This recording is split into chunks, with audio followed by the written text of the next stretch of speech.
Hey everyone, it's Parker from Aligned Online, and it is Friday, June 23rd, and it's time for another Codeside Assistance, where we help out our Aligned Online clients and people who've signed up for the Codeside Assistance package with anything they're working on. Try to help them out with Facebook or lead pages or WordPress or MailChimp or what have you. So we have somebody here, Laura. Laura, yes. Hi. Hi. Let's go ahead and I'm going to go ahead and share my screen, and let's talk about what you're trying to do here. Okay. Well, I would like to, I think, organize my online presence a little more effectively. I was telling you, I had a couple of websites up at Wix. And if I'm not mistaken, I believe HostGator offers like a yearly amount that sort of gives you unlimited sites. Is that true? Do we know that? Yeah, there's actually a lot of plans on various shared hosting platforms like HostGator or Bluehost, or I use Media Temple, which is local to LA, that have these plans that they're sort of unlimited. I mean, they basically, you can put up as many websites as you want, but there's a cap to, usually a cap to how much traffic goes through all of those websites. So you're not going to be in danger of of having that problem. No. But what are the different websites that you're trying to put up? So you have, I know, Laura. Let's go to them now. Yeah, lauracarson.com and lauracarsonphoto.com, both of them. And where are those hosted now, Laura? On Wix. So, Okay. I have the domains from GoDaddy, and then I went to Wix because they offered some easy templates, and then I ended up upgrading on my photography site to be the plan with Wix where there are no ads for Wix. Right. But then on my actor website, I'm still the old Wix, which is, you can see the site was created using Wix at the bottom. Right. And my thing that I'm working on right now is, because I write and I'm creating all these different projects, it'd be really great to have, just a page for different projects that I'm working on, where I can put who's working on the project, or I know for some, like Kickstarter and fundraising campaigns, they want you to link to a website, so just to have, so that I'm not necessarily building a million websites, but that I'm having at least a place to park those projects and that information when it is appropriate to do. Yeah. Right. So I didn't know if that was different websites or maybe different pages within my Laura Carson website. I don't want to make it more complicated than it has to be. Well, you think it through this way. So let's say you're on lauracarson.com. Do you need to get from lauracarson.com to a specific project? It depends on the project, because some projects are very specific to me, or I might want to market projects where I'm just an actor. But then I have other projects where I have co-producers and partners. So then I might want it to be more of a standalone site, if that makes sense. Sure. But I could link to it from my personal website. And how do you like Wix? I get different reports from different people. I don't know. I think a lot of my frustration was when I was trying to figure out my email, and I'd somehow gotten mixed up through Wix into G Suite, and expressed my feelings before about Google. I don't like it. I mean, I'm a Google person with Gmail and Google Calendar, but the Google Drive and the Google Docs, I don't like them.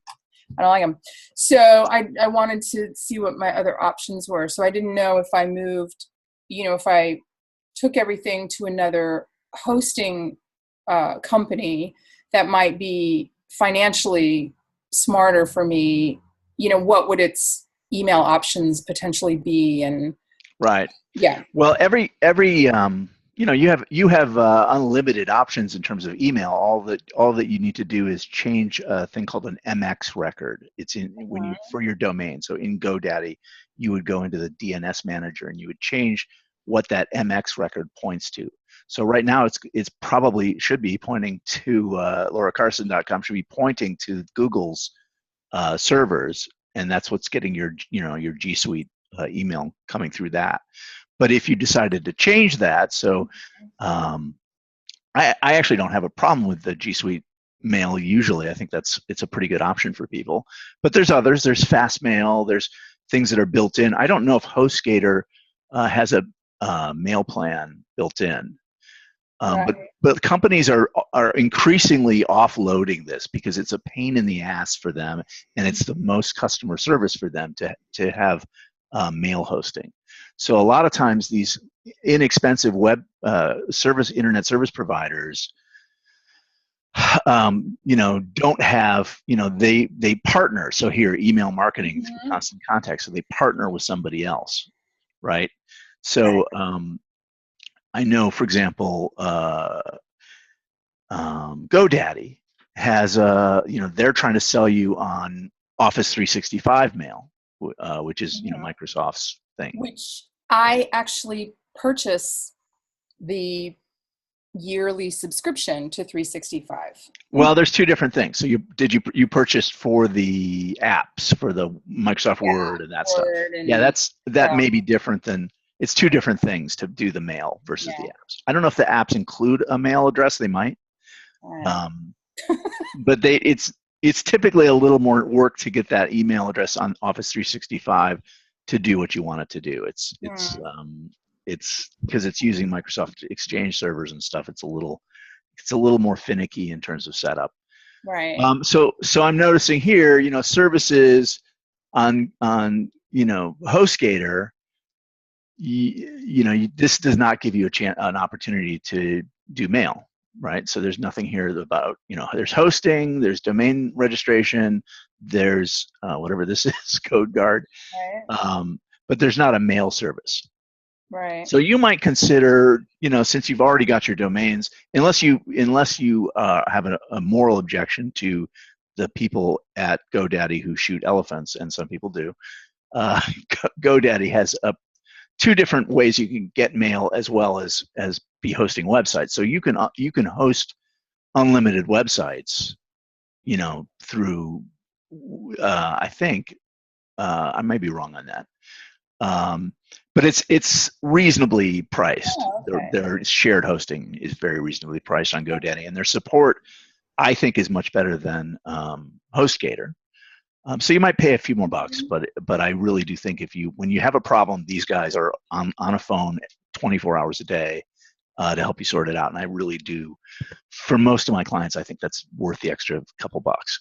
I think you're right. I mean, my experience with GoDaddy from a support perspective has always been kind of amazing. And, I guess at some point, I don't know why, I was like, oh, I'll buy the domains at GoDaddy and then go host them somewhere else. But really, especially since GoDaddy looks like it would have the email option, that would be a great thing to explore. And you might actually have to massage this depending on how you want your email to work. Because you could totally just keep your G Suite. We could just plug that right into the MX record here, right? You don't have to change a thing if it's working for you. But you seemed like you were having some troubles. Was there email issue? I guess my frustration is because I've had multiple, because my primary email is Gmail, and I use my Gmail calendar. And then when I set up the G Suite, it created, I view that Laura at lauracarsonphoto.com through Google, through Gmail. So that's the screen I'm looking at.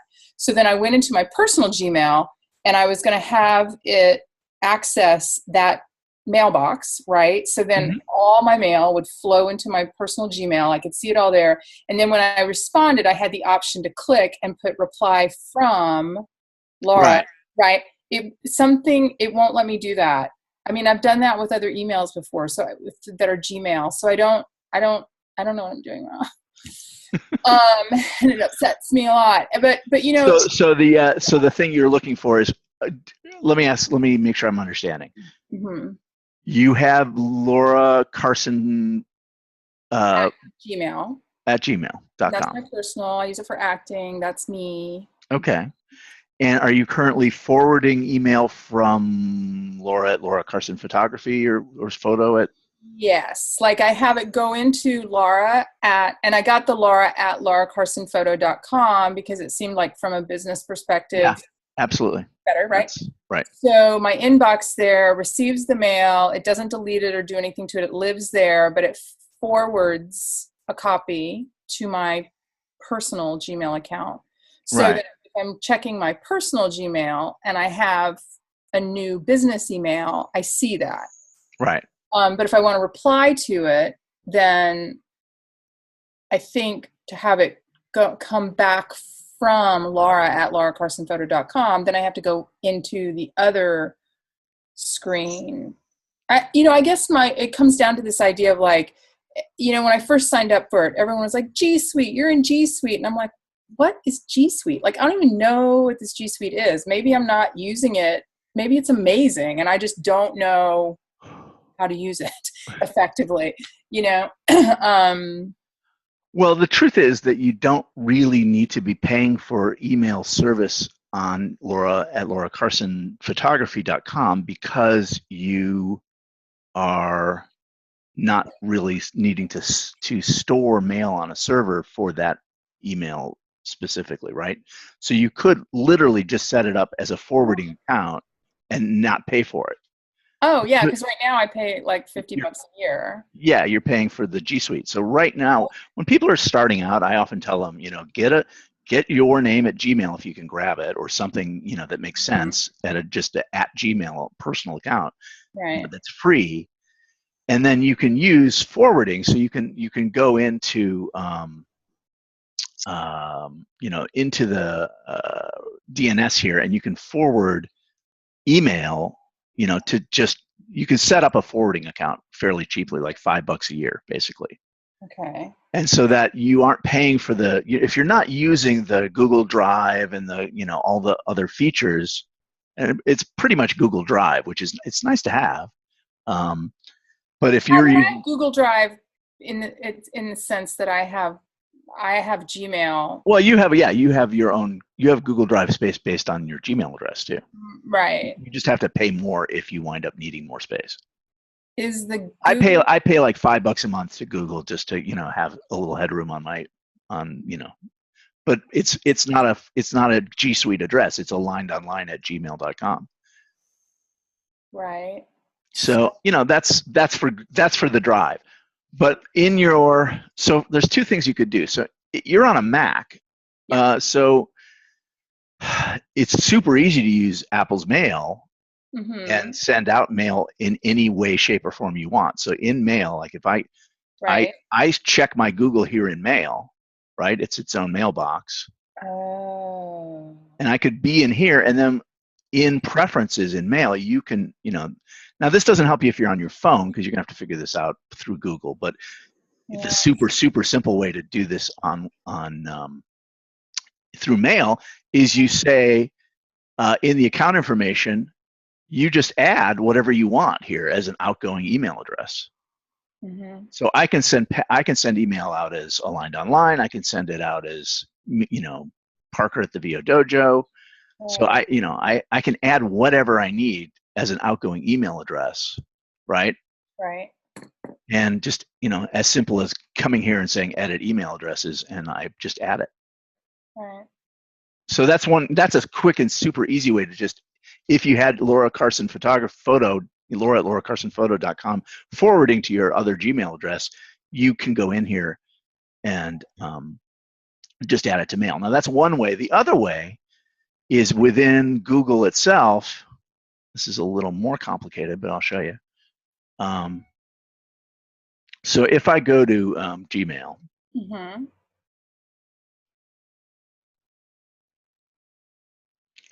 so there's settings here. Mm-hmm. You go to settings, and over here there's a forwarding and pop IMAP. Mm-hmm. So disable IMAP. Now this is even wrong. I'm glad I came in here. Because that's where I went to forward Laura at Laura Carson Photo. Yeah, To so you can add a forwarding address, right? So you could, you could enter a new forwarding address here. The other thing you can do is in accounts and import. So this is where you can change send mail as. Oh, From my Gmail address, now the trick here is you need to be able to plug in the IMAP settings that it will use to send mail out, and that won't be through Gmail, right? So it needs to have a real mail account attached to that thing. right. So if if you want to keep, so you need a way to do that, and it doesn't have to be.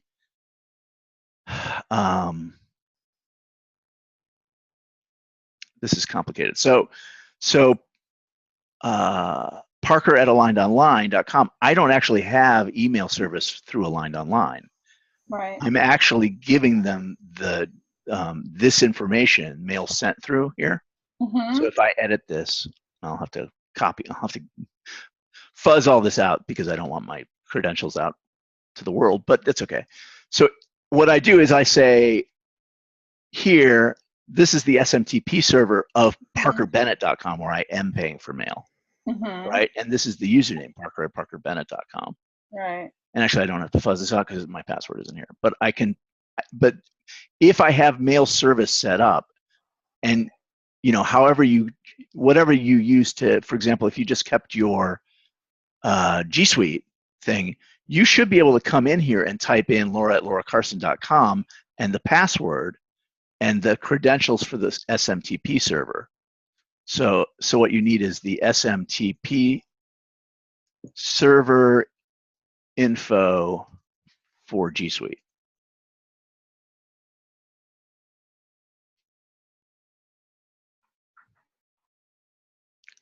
So here's the information you would need. So you plug that in that place. So it's really smtp@gmail.com, port 587, and your name and your password. And then through your personal account, you have this ability now to send out email as other things. So for example, when I compose an email here, I can pick from these other ones that I set up this way. Yeah, that's what I wanted, to be happening inside my personal Gmail account. All right, well, I will pause the recording and we'll set it up for you right now. Okay. Well, before we do that. Okay. Well, we can do that right now. About the Apple, so Apple Mail, do you think it's worth exploring the concepts of Apple Mail, but knowing that I have to use my phone for mail a lot, and that's an Android phone? Yeah, I mean, that's what I would say is you want consistency, right? So if you can get used to using Gmail, and Gmail, there's a Gmail app on your Android phone, right? Yeah, I mean, I check my Gmail on my phone. Yeah, so I mean, it's really about, it's just reducing friction to not have two different sets of, commands and things to remember, because there's little shortcuts and stuff within Gmail that, as people get really proficient in Gmail, they do not want to lose, so you can hit things, with just letters and things come up, like you can do all sorts of crazy stuff in Gmail, and you can even, you can change some of the things so that they're even, faster. You can do one letter shortcuts to things. Right. And there's a whole labs thing, that there's all these crazy things to speed up Gmail. People hack Gmail like crazy, and if you're into that, just stay in that platform. And yeah, I mean, it's what I know. If you want the simplicity when you're on a Mac that, you go to Mail and it's all there, that's nice too. And if you're thinking about changing to an iPhone anytime, then that would be super easy. The way to go. But So when I check mail on mail, where does that mail get stored? On my computer? yeah, so it's brought in through your computer and it's marked off as being read. And then it's, because since I work with graphics and data files that are super huge, data management and storage is an ongoing issue. So if I have mail on my Mac, well, you're going to run. I'm surprised you haven't run afoul of Gmail has a cap to how much it's going to store for mail. I'm at like 7 gigs of 15. Okay. Right. But I don't use my Google Drive that much because when I do, it's crazy slow. Right. But like, for instance, Tish ran out of space just putting mail. Like we were back, and all we're doing actually for Tish is she has a incoming mail server, but we also have it forwarding to Gmail because the truth is that Apple's mail is nice to use and, reply and check. It is impossible to search. It is like the worst search ever. We're done. All right. Yeah. So because we actually backed everything up. Have it forwarding in addition to in mail. It's also in a Gmail account because if we ever need to find anything, it's the only way we can find anything. Right. Okay. Fantastic. That just clears it up right there. Okay. So my other question is then if I'm going to be constantly kind of just managing Laura at lauracarsonphoto.com within my Gmail account, what am I paying for exactly to have my name, Laura at lauracarsonphoto.com? Well, the reason you're paying is because you need someone who is responsible for the SMTP server that we just talked about. Okay. So that you can send mail out. If you don't have it, there's no way to add that email address here unless it has somebody's valid SMTP server. And it doesn't have to even be yours. It could be mine, but it has to be somebody's, right? Okay. Somebody's credentials have to be able to set that to go out. Okay. So, what you really want is what is the cheapest way, to get mail service, right? So, I don't know what you're paying for G Suite. I think it was $49 for the year. Yeah, that's pretty typical. It's not that bad. Yeah. I think it's similar on this is Fastmail, another place I recommend. Yes, It's similar. Yeah. Well, you know what? Maybe I just need to be a grown-up, and actually, if I'm paying for G Suite, the thing is, if you're not, so you could get away with this. You could, because you're not actually using the service. You're only needing an SMTP address. $30 a year. That this would give that to you, and you wouldn't have any storage on this server, but you would have what you need to send mail out from Gmail, right? Right. So that's possibly a way to go. Another way to go is if you're, if you're on GoDaddy, for example, they often have a, email. Let's see what they have to say. Oh no, that's not what I want. Email in Office. So professional email on sale. So they have 2 plans. This one's that $3 a month thing. So this could do it. This would do it, right? Okay. Yeah, because I don't need a ton of storage. I just need just need that one piece of information to plug into Gmail, which is the SMTP server. So, and then you were saying with G Suite that so G Suite, it comes with more than just Google Drive. Like, with my Gmail, I can go to Google. I have some storage in Drive. I can do docs or sheets or things like that. Yeah, but you can do all that stuff from within your current Gmail address. Yeah. You just are going to run out of space eventually and going to have to start paying for this extra space through the Google Play Store, and that's not that big a deal. Right. G Suite is really, it starts to make more sense like when you, business, right? I mean, a business. yeah, when you're in a business, right? So, you know, it starts to integrate things more. So it has these, you know, Google Hangouts integrated, and it has calendars and stuff. But a lot of this stuff is really sort of built into Gmail too, like your personal Gmail account. This is just you know, it's sort of almost a marketing thing. Yeah. Okay. So then if I decide, and the other thing is you've paid for it, right? It's a yearly thing. So yeah, when is it up? That's a good question. Probably in like 4-ish months or something. Yeah. So I would, you know, for 4 months, just find the credentials you need to plug in and get your other email, you know, just so you can have the convenience of just having one place to be checking your email. That's what you're looking. Right? Convenience. So I'm looking on my accounts and import. So I want to import, right? Well, hang on just a second. Why don't we share your screen? Do you see a little green button? I'm going to stop my share. Yes. It says share screen. I'm on a giant. I've got 2 monitors going. I'm very fancy. So let me get that organized here. It's because you're a graphics professional. Indeed. I just designed an amazing postcard today. Yay. Share screen. Okay. So here.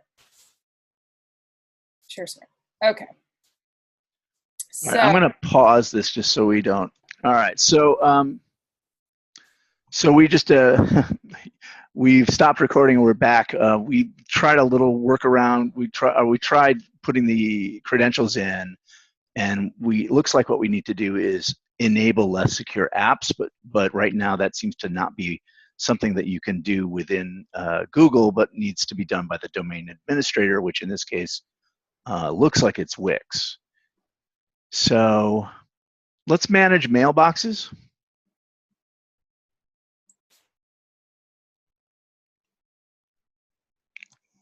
All right, so let's say manage at Google. okay.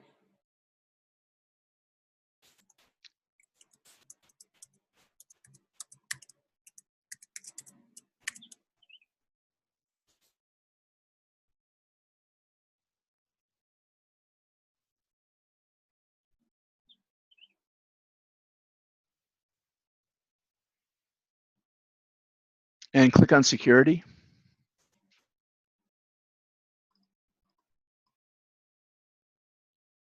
Show more.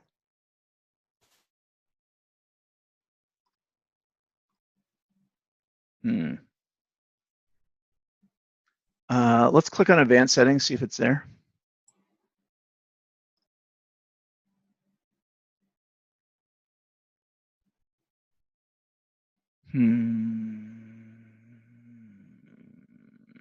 I don't know what that is. Let's go up to basic settings.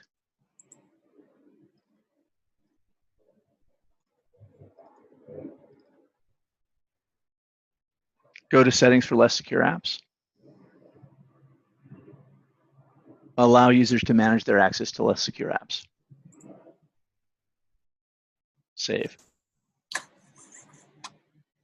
Good Lord. All right. And this may not even fix it. So, but now it's looking pretty good. So let's go from there. So back to we need to go back to your this guy, right? Import it again. No, what we need to go back to your Gmail account and change that. So that email you were looking at that had the link to that less secure app. Yes. Allowing access to less secure apps. There's a blue link in that email. Secure my account. Keep going down. There. That's what we just did. Yeah, no, but do it. Oh, do it again, right? Because now you have the ability to control it. I see. So now I can do that, right? Yep. Oh, thank God. Okay. So now back to here, right? Well, let's make sure that stuck. I don't know if you need to close it out or anything. Is there a save or anything like that? No save. All right. I've just gone back. Yeah, I think we're done with that. All right. All right, let's try again. All right. Add another email, right? Mm-hmm. Or import. No, add another email. Yep. Okay.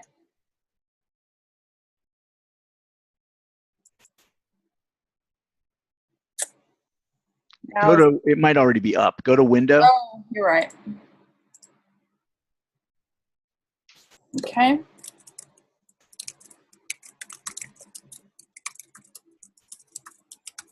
Oops. Okay. Next step.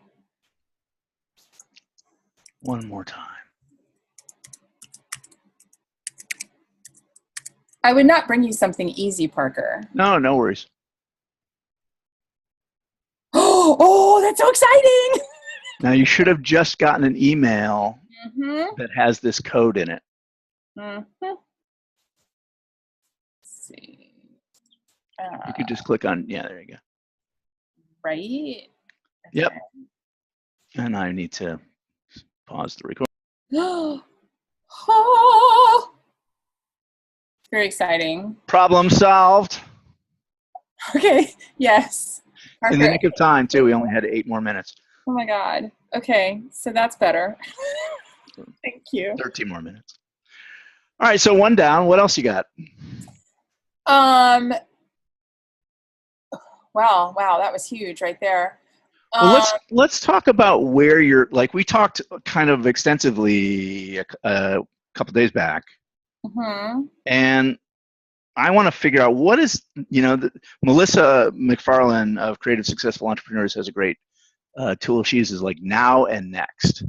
Like, what do you need to do now? And then what do you need to do next? Well, a lot of the now is, it's ongoing. I haven't put some of my newer clients onto my photography site. Right. So that's why I have not been really. Do you think the work on your photography site is not representative of your talents, or because it looks pretty good? I've just done more. I mean, I've just done more. Well, we don't need more. We just need enough. Yeah. I mean, I think that I could definitely put some better stuff up. So that's why I have not been, rushing to drive a lot of business to my website, because that, can I just say, is not right. Okay. Tell me. I mean, Melissa, bless her, had the world's worst website for years. Like, it was literally like people would go, if they got on her website, it would turn people off. And she didn't let that stop her.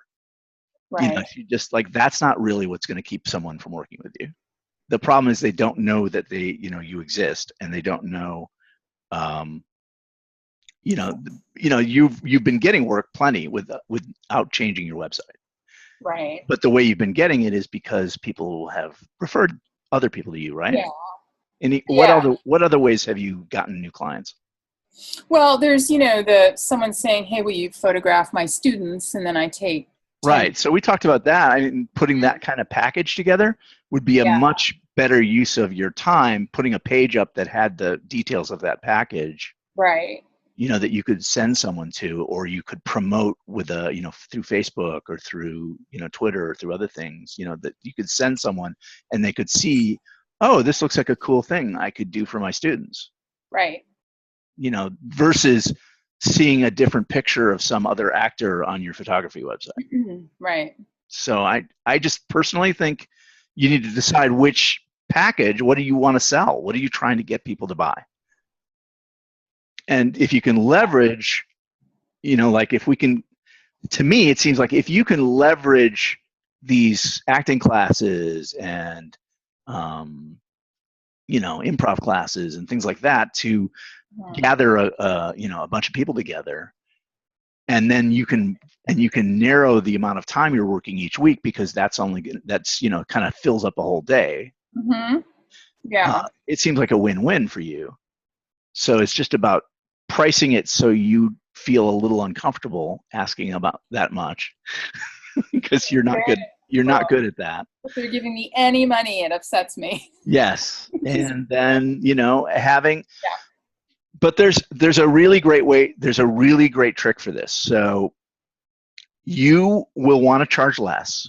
So what you want to do is have a continuum where you have a less, less thing, that people can get into that doesn't take a zillion hours for you, that doesn't give them everything they need really. Then you have you want to have the middle thing that's really what they need, what you want to give them. And then you want to have this, super, duper package that's, probably no one's going to buy because it's maybe a little overpriced, but it anchors that middle price, right? So that it looks like the way to go. Okay, that's very helpful. Does Wix have a way to add a pricing table like that? Well, I think I would build it. Yeah. So, for example, I'm going to share my screen real quick.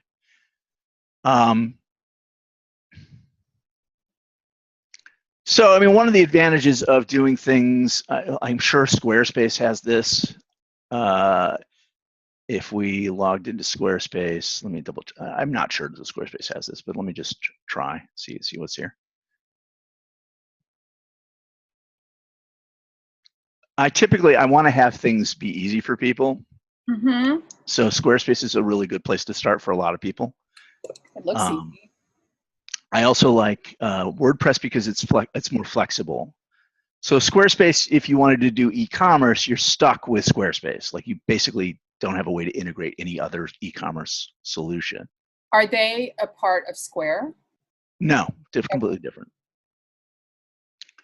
So, for example, charts, filters and lists, more. Okay. Yeah, they don't have this. Interesting. Good to know. Is it in the commerce section or the? Yeah, it would be here. Okay. It would be this so stuff. Squarespace would be something to look at instead, like if I'm leaving Wix. Well, here we just found out that this doesn't really have the tool that I was hoping it had, which is just to create a quick pricing chart without having to do a lot of fuss. Right. But if we're, let me look at.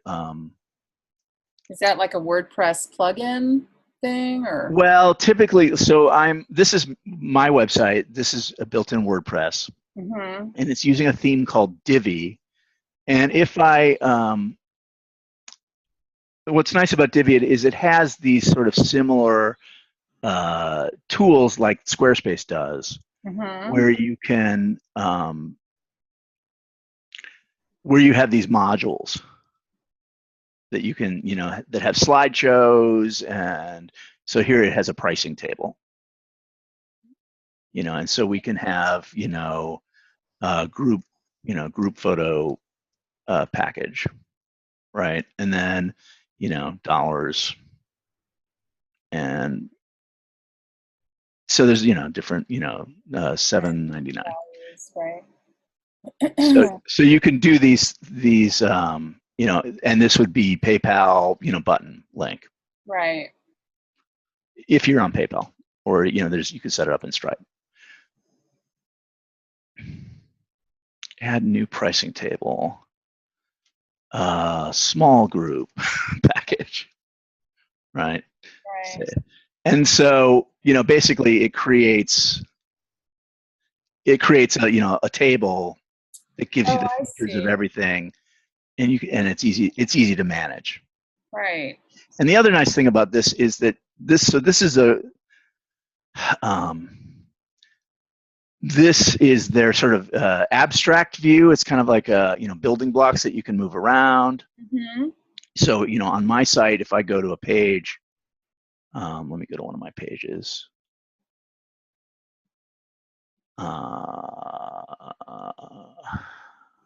Let's just do this one.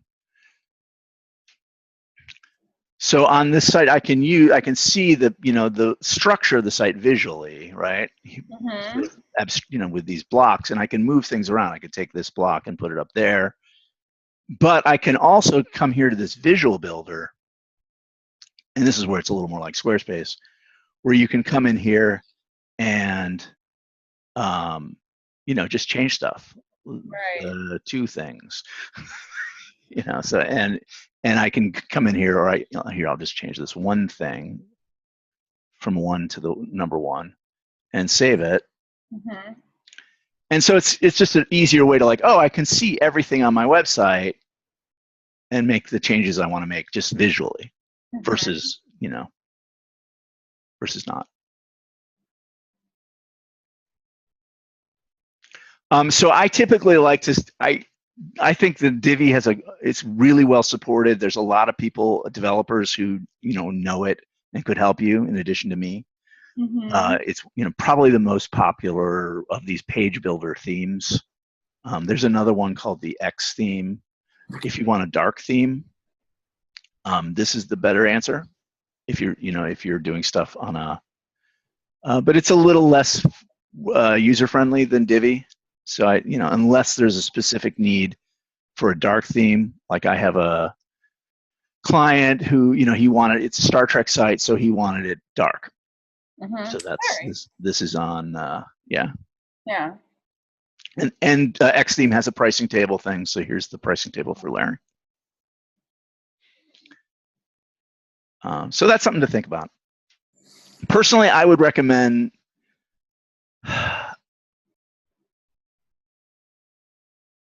if you're going to not do Wix, Squarespace is fine. And if you don't need that pricing table, crucially, it's inexpensive and it's easy to use.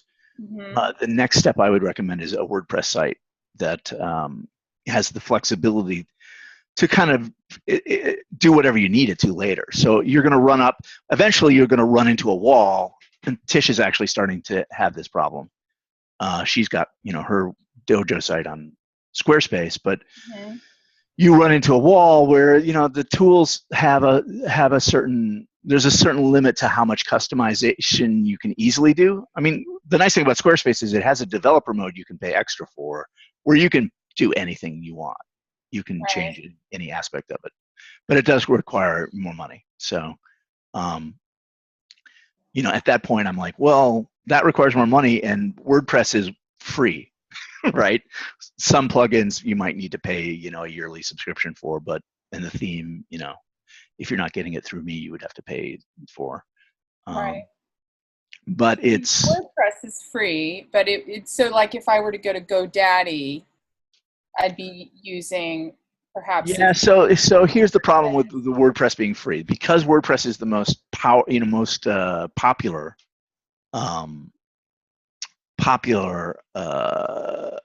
platform, it's also the most hacked, and it's the most vulnerable.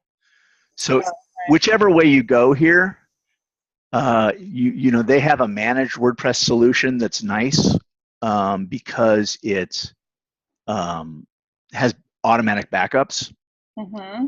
So the problem is less about getting hacked. That's bad. The problem is, how do you roll back to something that wasn't hacked? So unless you have something that's automatically backing you up every day, you're not going to remember to go in, every day and back up your website. Right. So you need to have something, so their cheapest plan isn't going to have a way to keep that backed up thing going.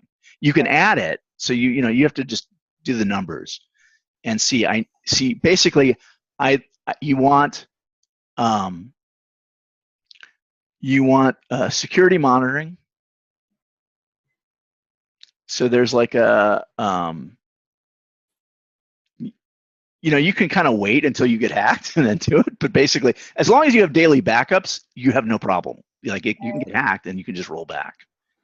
But once you wind up being hacked, then you have a big problem, because you've wound up on the radar somehow of bad people. And then you have to come in here and look at some of these, just scanning, they keep track. So they alert you if there's some problem. Right.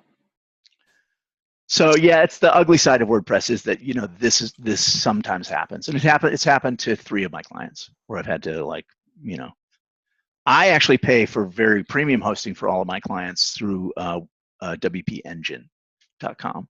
Mm-hmm. So I have a plan that's $35 a month, which, most people go, what? I can get website hosting for $5 a month. But this is rock solid. It's faster than other WordPress servers. It's daily backed up, and it monitors, for security problems, and their service is unbelievable. So, when you have a problem there, you have people to help you. So that's why, it may, you can do the equation. So, for example, I have a possible new client that we're talking to who's they do theater programs for kids, and they're on WordPress. And I went into the back of his site, and he hadn't backed up since January. And he had no method of automatically backing up. And he had no scanning. There's plugins that can also, you don't have to pay for this, high-end stuff. You can actually get a plugin to do some of that for you. Mm-hmm. And that they vary in price, usually a little less than these kind of, hosting packages. But he had nothing in place, and his whole business could have been upended with one hacking incident. Suddenly his website could be showing, porn or Viagra ads to kids or moms. And, and he had, the last thing had backed up was in January. So he wouldn't have a way to roll back to get rid of that. So, or, he would, it just would be, he'd have to redo everything that has happened on his website since January.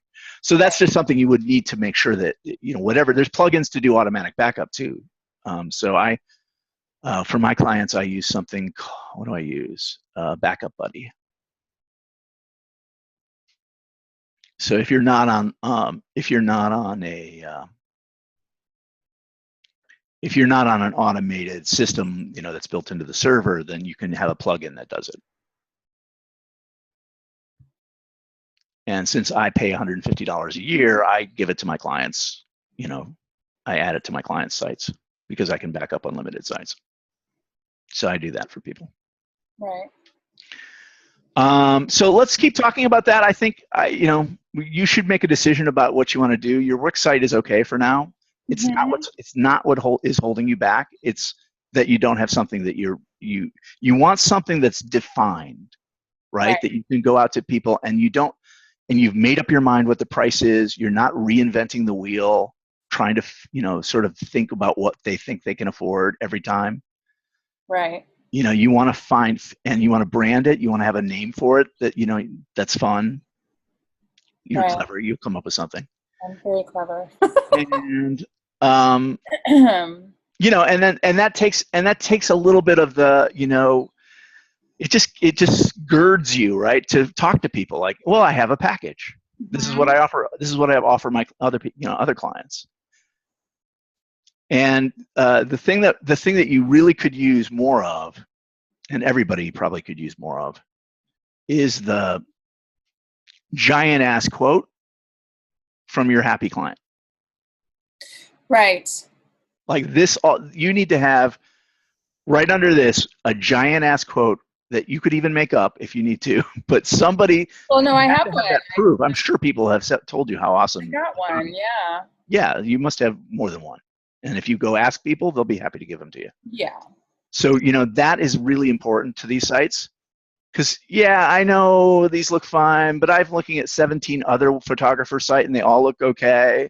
Mm-hmm. And that thing that puts them over the edge is, you are different. You are unique. Something about the way you approached it, got a better result. And it's highlighted in a quote, a testimonial quote somehow. And if you don't have the quote, then figure out a way to say it in a short way, like what you do differently. Thanks, everyone. We'll see you next week. For now, it's Parker signing off. Have a great weekend.